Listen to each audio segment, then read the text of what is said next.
guys, welcome back to my channel. It's been 2 weeks since I ran the London Marathon. When I decided I wanted to run, I did not know where to get advice for people who genuinely could not run. So I wanted to create a video and had the intention from when I first started training, because if I can help a couple of people who just don't know what they're doing, like I didn't and still don't, that's my main goal here. My training plan for the marathon was 16 weeks, 3 months, but I feel like it would be unfair and just untrue to act as if I just ran for 3 months and then ran the marathon. Before I done that, I obviously had to build on my stamina. I couldn't have run a marathon in 3 months if I didn't do that. But I had really bad running anxiety because I was terrified of running outside. I literally used to sit in my house and think, when do you start running? And then where do you run? How far do you run? What if someone's looking at you? What if you fall? And what if you're just not good at it? And that stopped me from running outside for a very long time. I found this beginner's training plan on Google that was supposed to take you from not being able to run at all to like confident running. I will put that in the description solely because it really helped me at the beginning, but I wouldn't use it as a full-on training plan because it's way too long and it's really possible it will lead to burnout if you train for a like prolonged period of time. But the general idea of that training plan was that I started running on the treadmill for 20 seconds and then walking for 1 minute and 40 seconds. And essentially the amount of time that you run increases and the amount of time that you walk decreases until you're comfortable. And I've done that on the treadmill for a couple of months. I would not recommend training for a marathon or any race on a treadmill. Yes, use it to build confidence. Yes, use it when you have to, but running in a gym is completely different to running outside. Outside is weather impacted, and if you train over a period of time, you're going to encounter all different weather, all different road types, and that's what you need. If you train primarily on a treadmill, I feel like you'd probably be more at risk of injury as well, just because of different surfaces. But anyway, I done that for a little while, and then basically when I was able to run consistently for like 1.5 minutes, I thought, okay, let me try and run outside. So I think my first run outside was like 1 kilometer, but I was really proud of myself, really happy that I'd actually done it. And then after that, I was trying to focus on building to a 5k distance. When I first ran my 5k, I done it completely incorrectly. I pushed way too fast, and I'm shocked I didn't injure myself because my distance increase was like, it was ridiculous. There is a program called Couch to 5k, and I'll put that in the description as well. I've not used it, but I've only ever heard amazing things about it. But when I did run my first 5k, it felt like I had run a marathon. I was like, how on earth have I done that? That is amazing. Oh my god, it's literally raining and it's freezing cold. But I just ran my first ever 5k, and I know like to most people that is not deep at all, but like for someone who literally could not run for the bus a couple of weeks ago, I'm so proud of myself. Oh my god, I feel like I'm gonna die. Yay. Oh my god, I feel to actually cry. Not even near a marathon, but you got to start somewhere. And then once I had finished my 5k, I was kind of just trying to set myself little goalposts, but the goalposts didn't make any sense because I had no idea what I was doing and I was just kind of making it up. So I was like, okay, I've run 5k. Now I want to try and improve my time and complete a 5k quicker. And it was a bit like, well, why do you want to do that? You didn't like, why is that your main goal? But focused on that for a little while. I just ran my second ever 5k and I managed to shorten the distance by 5 minutes and my average pace by 1 minute. But the result of it, it's looking like this. My charity suggested that I join the official London Marathon Facebook group, which would 100% be my #1 tip for anyone that wants to get into running, has signed up for a race, anything like that. Find groups on Facebook because it's the best place to network with other people in the running community, and you will find beginners, intermediate runners, experts. You'll find people who have run Ironmans. Like, you can talk to absolutely anyone in the running community and you get so much advice. And I got 99% of my advice from Facebook and just speaking with other people and being able to have conversations about things that aren't easy to just Google or, you know, look on YouTube. So I got so much advice, and I then found out about the 10% rule, which I knew nothing about, and which is why I said I'm surprised I didn't injure myself, because there is a rule when running and training that you should not build by more than 10% a week. So if you run 10 miles 1 week, you should not be running more than 11 miles the next week. I'm pretty sure that's 10%. But yeah, so you shouldn't build by more than 10%, which is not what I was doing. When I joined the Facebook group, I was talking to people, and basically the common theme of advice that I was getting was that I am way too early in trying to actually commit to a training plan and that I will burn out. Everyone was just kind of saying, focus on running 2 to 3 times a week, get comfortable with being in a routine with running so that when you do start your training plan, it doesn't feel like this massive transition where you've gone from no running at all to running 4 to 5 times a week possibly. I trained for 3 months, but before that 3 months, I just tried to stay consistent with running. I didn't put any pressure on myself, if I'm completely honest. I ran when I could, and it probably was nowhere near 3 times a week, but that is what I was being told to do, and that is probably the best thing to do. When it did come time to start my training plan, I gave myself 17 weeks because in my head, I was giving myself a week leeway for injury or illness or anything like that. In hindsight, I would probably have started 18 or 19 weeks before, so you have more leeway, because I don't think a week's leeway was enough for me anyway. I definitely needed more. And I actually got my training plan from someone on the Facebook group who is an amazing person. I need to double check with them, but if they will let me, I will share their social media in the description. And if they let me, I will put their name on the screen so that you know who I'm talking about. But I got my training plan from them, and they created a beginner's marathon training plan for people who didn't have much running experience, and it was exactly what I needed, and it was so amazingly broken down. I knew how fast I should be running per kilometre, I knew how long the run should take me, I knew like when to build on my distance. It was all there for me, and honestly I cannot thank him enough, because it changed my training. So for the first couple of weeks, it was okay. There were days that were difficult, but I think that's the same with anything. Okay, so guys, I haven't filmed an update for you guys in so long because I've just been trying to focus on training, and to be completely honest, I've been struggling so much. Like I'm trying to build up to a 10k distance, but I can only build up by 10% every week, and I feel like in all the like videos I watch of people training, they make it like they glamorize it so much, and it's like literally the hardest thing I've ever done, and I haven't even ran a fifth of a marathon yet, so I don't know how I'm going to do it, but I'm going to do it. When I got to the 3rd week of the training plan, I hadn't really missed any runs. I was hitting all my time targets and everything was great. And then I was essentially building up to my 10k. So it would have been my first 10k. And up until then, I had been running with just like some light trainers that I had. And I knew that I needed to get proper running shoes. So I went to get my runner's gait assessed at Runner's Need.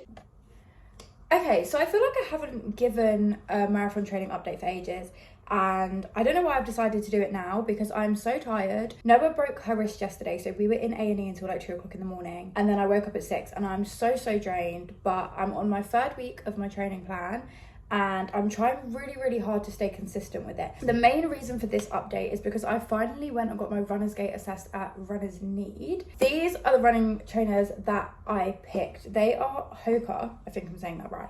I don't know what like model or anything they are, but I'll put it in the description. They are £120, and basically they made me run on the treadmill and just like assess my stride, and they gave me like a minimal support trainer just to help me from like rolling my ankle. I think it was inwards because I roll a tiny bit inwards. My long run up until now has been like 8k, and I'm doing 8k. Today's the first day my long run's on a Sunday, which means my long run has become one of my easy runs in the week. So I don't know how that's gonna go, but like I said, just try to stick with it. I'm gonna take it really easy today because if I'm completely honest, I am dehydrated. I haven't really been fueling or eating properly today. I've had next to no sleep, but I just don't want to use it as an excuse because my mileage will be really good this week if I stick to my training plan. Getting my Hoka trainers genuinely impacted me so much, and I don't think I realised it at the time, but just the stability in the shoe and actually having a shoe that was there to support like my ankle, which I didn't actually know I had that much of a problem with,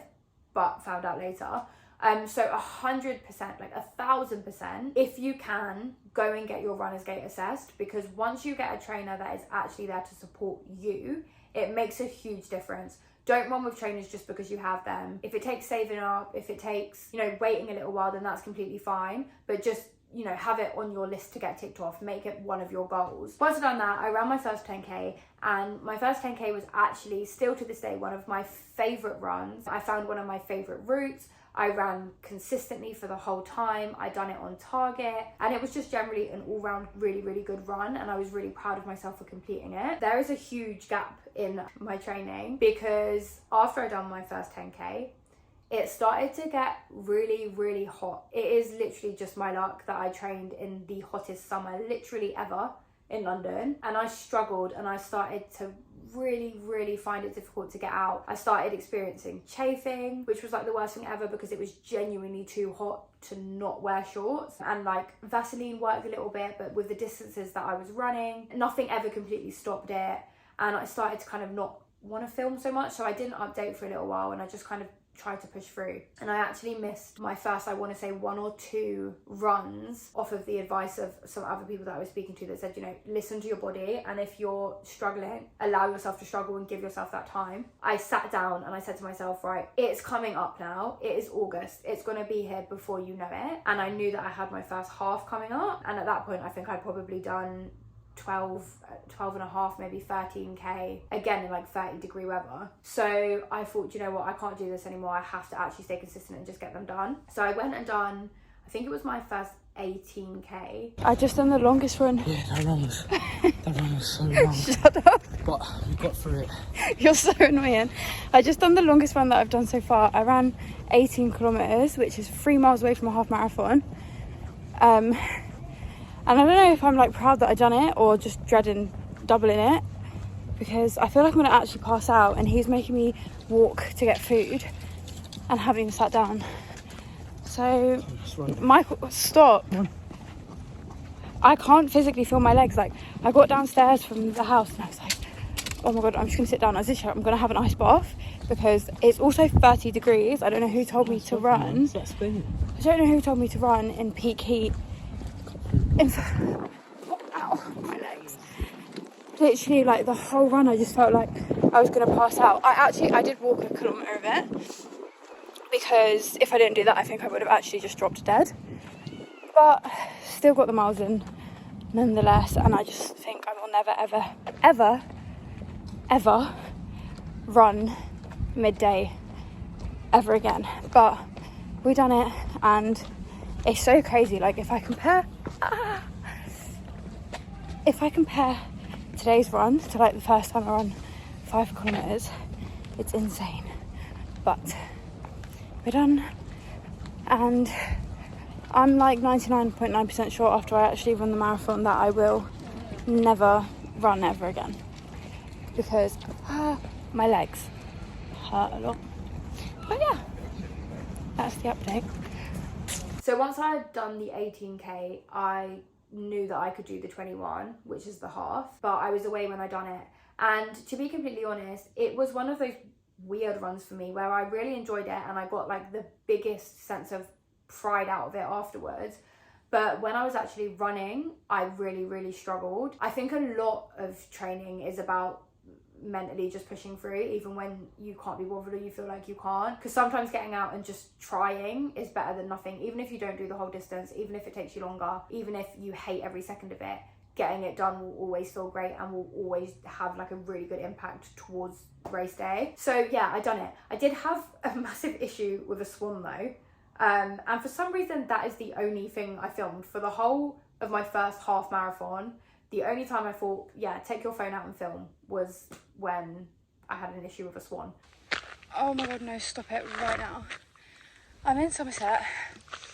I'm doing my first half marathon, and because I don't really know where I am, I'm just running along the canal, because then I can like get halfway, turn around and come back, and I don't have to think about like getting lost. Tell me why there is a swan in the middle of the canal, and every single time I try to go past it, it hisses at me, and I'm terrified of swans because apparently they can break your neck. What do I do? Oh my god. Just watch it. Look, it just gets up slowly. Oh my god, I'm gonna call my mum because it's not normal. There's a jogger running towards me, so I'm hoping that like if he runs past, I'll run past. Hi. Morning, you alright? Yeah, I'm scared of the swan. Oh, I'm assuming so, because it keeps hissing every time I try to go past. yeah, do you want to try then? I mean... It's probably the same one that was here last week, on that 5 babies.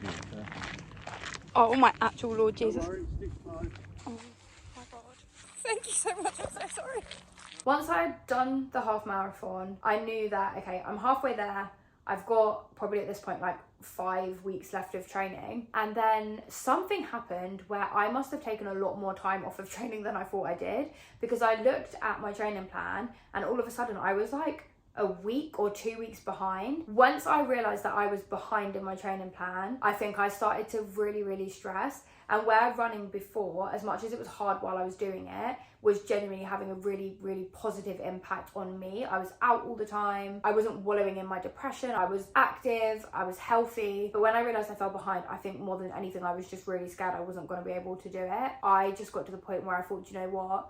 I don't care what happens now. I cannot miss a run. I am just about to go for my first run since I've done a half marathon. I took a week out of my training because I genuinely just felt shattered. Like, I went from being on such a high that I had managed to do a half marathon to just like, I'm so over this, if I'm going to be completely honest, and I just want my life back. Like, I want to be able to not have to run. But I just wanted to give you guys like a bit of a reality. One, because I did take a week off and it happens, and two, because I'm about to go for a run. My long run's usually on Sunday, but this week I'm doing it on a Saturday. So today's a Thursday and I need to get one more run in before I do my long run on Saturday. This wasn't the plan until literally like a couple of hours ago. So I've had to like sort Noah out, sort everything in the house out, and then go now. And I just wanted to basically just jump on here and say, I get so anxious of running when it's dark, and I feel like where it's been summer, I've been okay and I've managed to get away with it because it obviously gets dark a lot later. It's not like winter, so it's not like getting dark at 4 p.m, but it's 8:30 and it is dark outside, and I hate running, and I literally like send so many people my location. I run with one headphone in. I do everything I possibly can. I like run in well-lit roads, but I still just get really anxious, and I just wanted to jump on here and just give like some like true representation to what like training for a marathon is like, or training in general. It takes a lot of hard work. It puts you out of your comfort zone, and to be honest, like, I wish I didn't have to do this. I wish I could just be like, oh, I'm going to skip this run. But the next 4 weeks are literally the most crucial, like, of the whole training plan. So I can't make excuses anymore, and I've got to just keep pushing myself. But this is the last thing that I want to do right now.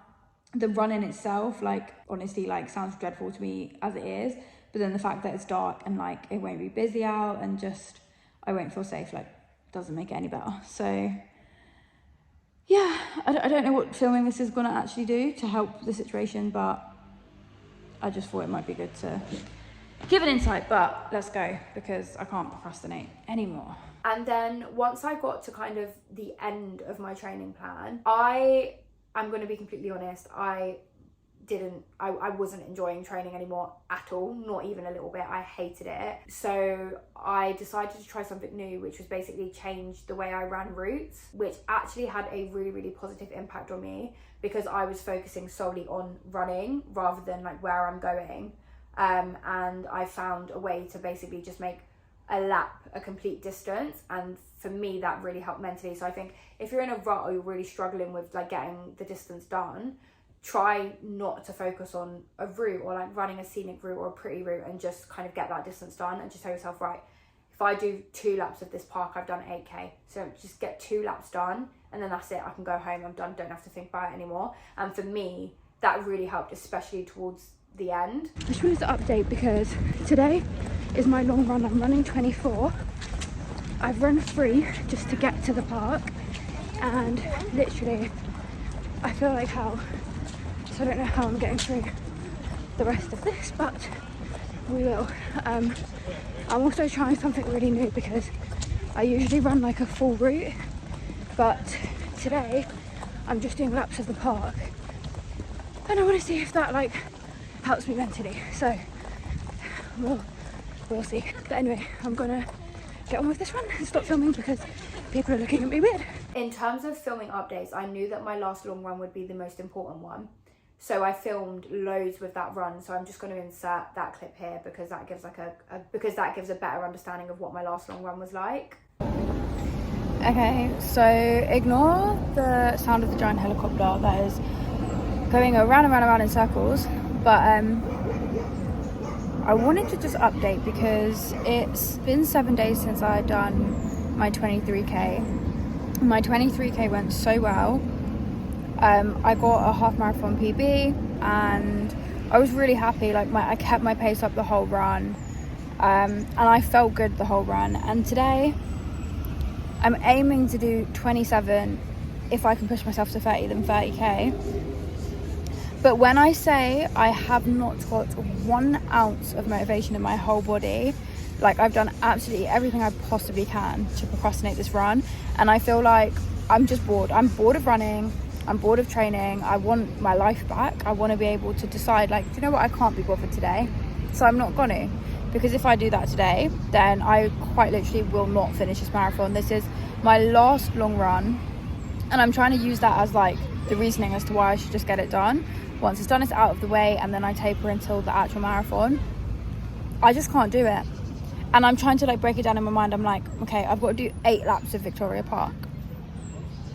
8 laps, like, it's just 8 laps. But then my mind's like, yeah, 8 long laps. Like, it's not a small park, it's huge. 1 lap is hard enough. So I don't know how I'm going to do it 8 times over, and I'm actually stressed out. And I need to like test fueling, and I don't want to do gels because I've got a sensitive stomach as it is, and I just know they're not going to work for me. So I've been using jelly babies, and the shop had no jelly babies, so now I have to just use other sweets. I don't know if that's going to cause an issue.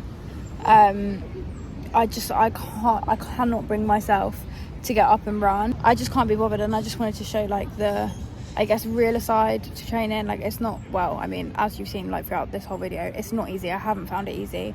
It's been the hardest thing I've ever had to do, and today I'm struggling. I'm really struggling.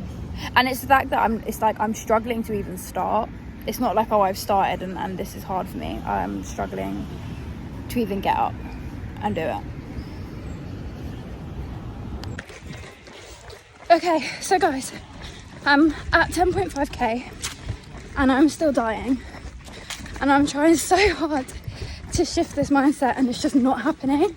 I was hoping like I'd get to like 5k and then just go into autopilot, but literally every single kilometre hurts, every single step hurts.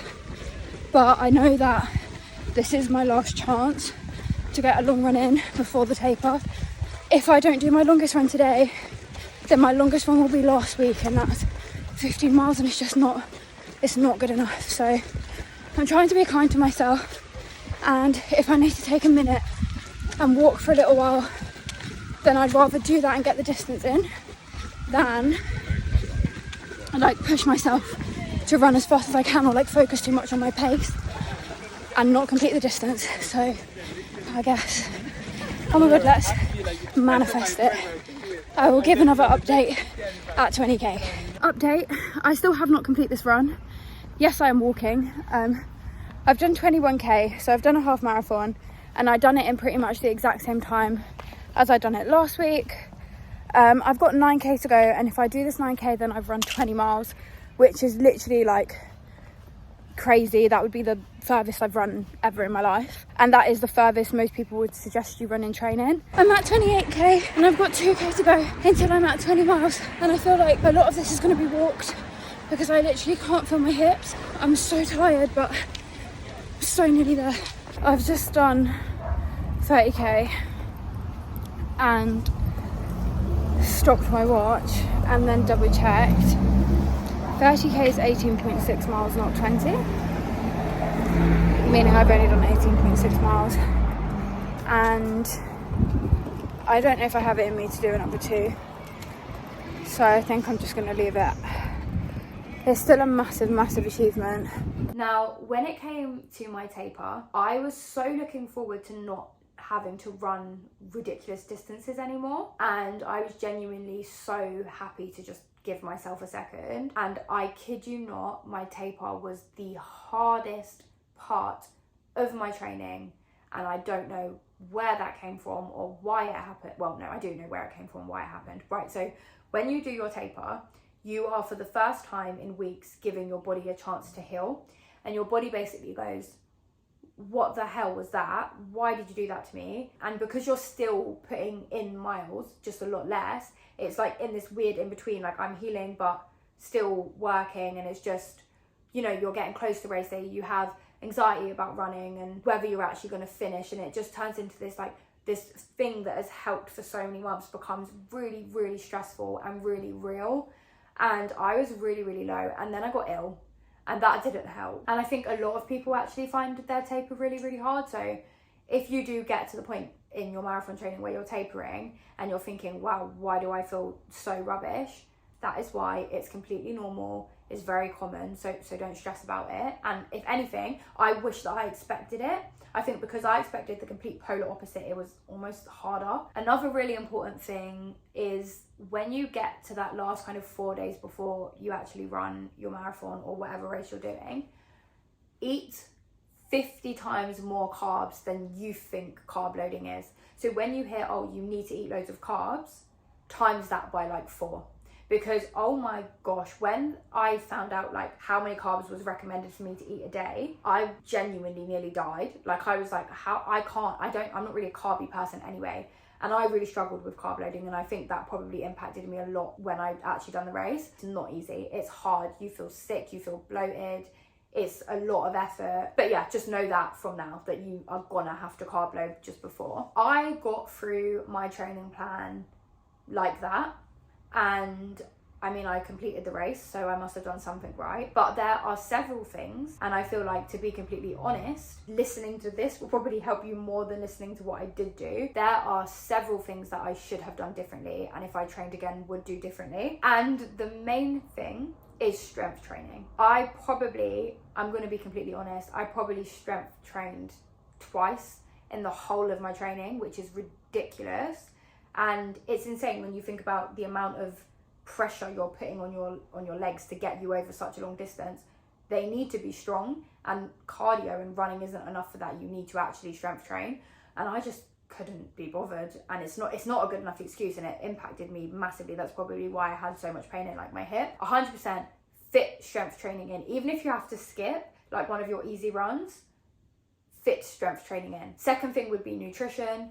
I don't eat very much, and that's not a good thing at all. It's changed now, but before, if I ate breakfast, I wasn't really fast over lunch and dinner, and if I missed breakfast and lunch, then I'd eat dinner. It's really not good, especially not when you're burning so many calories, and especially not when you're trained to such a high extent. Nutrition would be a massive thing that I would change and I would focus on, and I would try and figure kind of that out before I even started actually training, because what you fuel your body with is obviously going to have a massive effect on your performance. Which brings me to fueling. I didn't practice fueling nearly as much as I should have. On your long runs, even if your long run starts with like a 9 or 10k and that's a long run for you, practice fueling, because then you'll know what your body agrees with. There are things that you can fuel with that make you feel really sick, make you feel sluggish, make you feel tired, and you need to know that before race day. I was terrified of gels, which is like probably the most common fueling strategy for runners, and I was just so scared to use them because I know that they can upset your stomach. When I next train for a race, I will 100% try gels. If that upsets my stomach, then it is what it is. But I used apricots and I used jelly babies and I used a couple of bananas on marathon day, and I did trial them when I was running, but just I cannot stress how important it is to actually focus on fueling when you're training, because it gets to a point, for me anyway, it got to a point where I was on like my last long run and I was like, oh my god, this is the last time I can try something for fuel. Definitely try and figure that out a little bit earlier on than I did. And then the other things are, I wish I had incorporated more speed training and hill training, because it's just massively beneficial to get different kinds of running in, and speed training especially will really help with your time on your race day. But again, like, this is what your training should be like the first time. I wouldn't ever like put myself down for what I'd done the first time, because I got the distance in, and you always learn from your mistakes. But hopefully you guys can learn from my mistakes as well, and then your first run would be even better than mine, and then you would be learning from your own mistakes or different mistakes, and be able to, you know, make your second run even better than what my second run will be or whatever. And then focusing on recovery. I stretched after every run because I was really scared of injuries, but moving forward I would literally spend like 20 minutes stretching after each run, and foam roll every session, maybe even 2 or 3 times a day, and just put loads of effort into recovery, because you're putting your body through so much. So to kind of not do that doesn't make any sense, but sometimes if you don't have time, you know, it's the last thing you want to do. You've just run for 3 hours to come home and put another half an hour in on like stretching, and sometimes it hurts a lot. So it's definitely not easy, but it's definitely something I'd recommend. And then I also just wanted to say a couple of things that I think are really, really important to note, and they are: set smaller goalposts. So don't always think of everything. I was kind of like, okay, 5k, 10k, 20k, 20 miles. Those were my goalposts. And I think if you just set really tiny goalposts and just work on getting there, and knowing that every goalpost, whether it's 5k, 10k, 12k, 7, whatever it is, everything goes towards that race day and everything is an achievement. And if you don't put so much pressure on the bigger ones, you're not going to feel let down, you know, when you don't do something that amazingly, or when you take a little bit longer, or you don't reach the distance you wanted to. So I'd 100% say set smaller goalposts, and also know that no matter how hard you train, no matter what you accomplish, training doesn't get easier. I was under the impression that I would run a marathon and then it'd be like, yeah, marathon, like, yeah, okay, cool, it'd still be hard, but the training, you know, I've done it all before. But it's not like that at all. I ran in 6 hours and 17 minutes. If I then done a marathon next year and ran it in 7 hours, I would be disappointed with myself. It's just natural human nature to want to go faster. So I would 100% be working towards a personal best time. So the training is always going to be harder. It's never going to be easier, and it's always going to hurt, and it's always going to be hard. It's always going to take discipline. So just know that. Don't expect it to suddenly become like this easy thing. But anyway, I hope that, you know, just having an insight into my training and kind of how I went about even like getting a training plan and building my confidence with running, and, you know, essentially how I went from no running at all to running a marathon in less than a year, and how I went from not really being the best runner at all and not knowing what I was doing to running a marathon in 3 months. Because those are two very, very big achievements of mine. And I just hope that if you are interested in doing a race or kind of getting into running, that this video will help if you didn't know where to start. And with that said, I promise this will be the last time I film anything to do with the London Marathon 2022. But I can't promise it won't be the last video I film about running or doing races, because I'm hoping to do more in the future. Thank you for the response on my marathon video, because it done so much better than I thought it would. And if you haven't already, I'd really appreciate it if you could subscribe to my channel. And if this video has been helpful or given you even a tiny bit of an insight, then I would really appreciate it if you could leave a comment or even just give it a thumbs up. Both would help me massively. But for now, bye.